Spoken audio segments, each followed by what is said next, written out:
আসসালামু আলাইকুম। দেশ এবং প্রবাস থেকে যারা আমাদের এই ছোট্ট ভিডিওটি দেখছেন তাদের সকলকে Hanifuddin agro farm and hatchery থেকে সুস্বাগতম জানিয়ে শুরু করছি আজকের প্রতিবেদনটি। আজকের প্রতিবেদনটি হলো একটি রিকোয়েস্টেড প্রতিবেদন। সেটি হলো যে গারল খোরায় খোরায় কেন হাঁটে, বা গারলের খুঁড়ে পচা রোগ কেন হয়, অথবা এই বর্ষার সময় গারলের কি পায়ে সমস্যা হতে পারে। আমরা এই সম্বন্ধে আপনাদেরকে সাধারণ ধারণা দেওয়ার চেষ্টা করব। আশা করি আমাদের ভিডিওটি না টেনে সম্পূর্ণ দেখবেন, তাহলে হয়তোবা আপনাদের বিন্দু পরিমাণ উপকার হবে ইনশাল্লাহ। সম্মানিত ভিউয়ার, আপনারা দেখতে পাচ্ছেন যে গারলগুলো বৃষ্টির মধ্যে কত সুন্দরভাবে খাদ্য গ্রহণ করছে। বৃষ্টির সময় অর্থাৎ বর্ষার পূর্বে বা বৃষ্টির সময় গারলের পায়ে সমস্যা হয়ে থাকে এবং ত্বকে সমস্যা হয়ে থাকে। এই সমস্যা দুইটির সমাধান আমরা কিভাবে করি তা আপনাদেরকে সাধারণ ধারণা দেওয়ার চেষ্টা করব। আপনারা দেখতে পাচ্ছেন গারলগুলো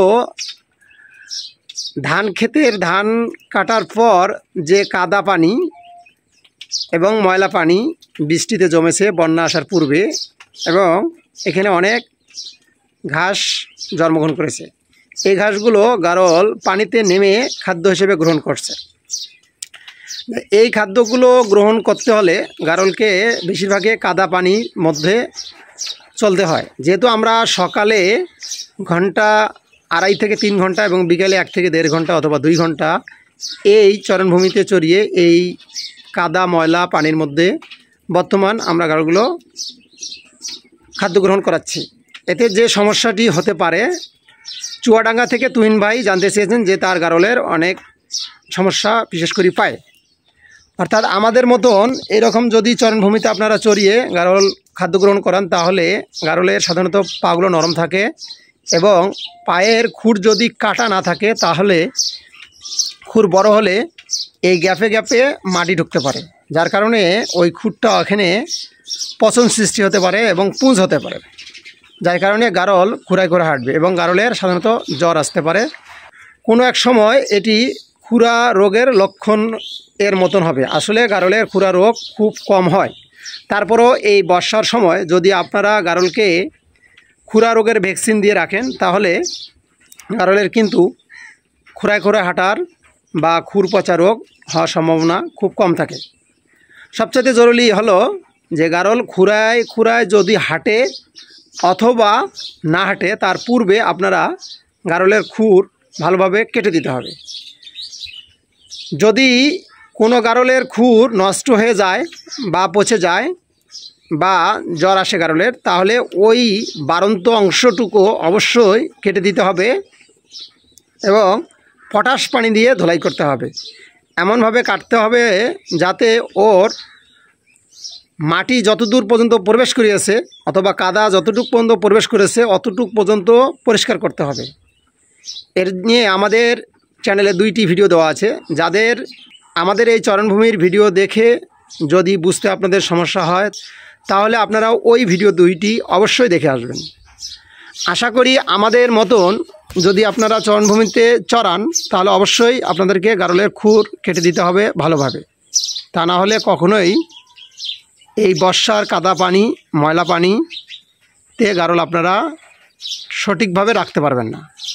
আর একটি হলো, এই বর্ষা সিজনে নতুন করে গারল এর খামারে নতুন কোনো গারল প্রবেশ করতে পারবেন না। যদি ক্রয় করার প্রয়োজন হয় বা প্রবেশ করার প্রয়োজন হয়, তাহলে তাকে আলাদা রেখে তার রোগবালাই নির্ণয় করে সমস্ত ট্রিটমেন্ট ভ্যাকসিন দেওয়ার পর আপনারা এক জায়গায় করতে পারবেন, তা না হলে নয়।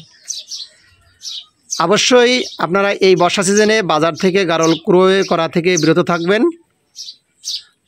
আর অতিরিক্ত যত্ন হিসাবে পায়ের খুর কেটে দেবেন এবং চুল কেটে দেবেন। যদি এই বর্ষায় চুল না কাটা হয়, তাহলে গারলের ত্বকে নানাবিধ সমস্যা হতে পারে, এমনকি ত্বক নষ্ট হয়ে যেতে পারে বা চুলও নষ্ট হয়ে যেতে পারে। এজন্য এই বৃষ্টির পূর্ব মুহূর্তে আপনাদেরকে চুল এবং খুর কাটতে হবে, তাহলে আশা করা যায় যে আপনাদের গারলগুলো সুস্থ সবল থাকবে।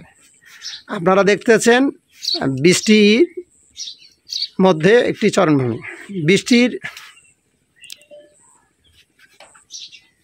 আমাদের এই ভিডিওটি যদি তুহিন ভাই চুয়াডাঙ্গা থেকে দেখে থাকেন তাহলে অবশ্যই আপনার মন্তব্য অনুযায়ী আপনি কতটুকু উপকৃত হয়েছেন তা আমাদেরকে জানাবেন। আর আপনার গারলের যে সমস্যা সে সমস্যা আমরা যে সমাধান দিয়েছি এই সমাধান অনুযায়ী আপনি যদি গারলের ট্রিটমেন্ট দেন তাহলে গারল ইনশাল্লাহ সুস্থ হবে।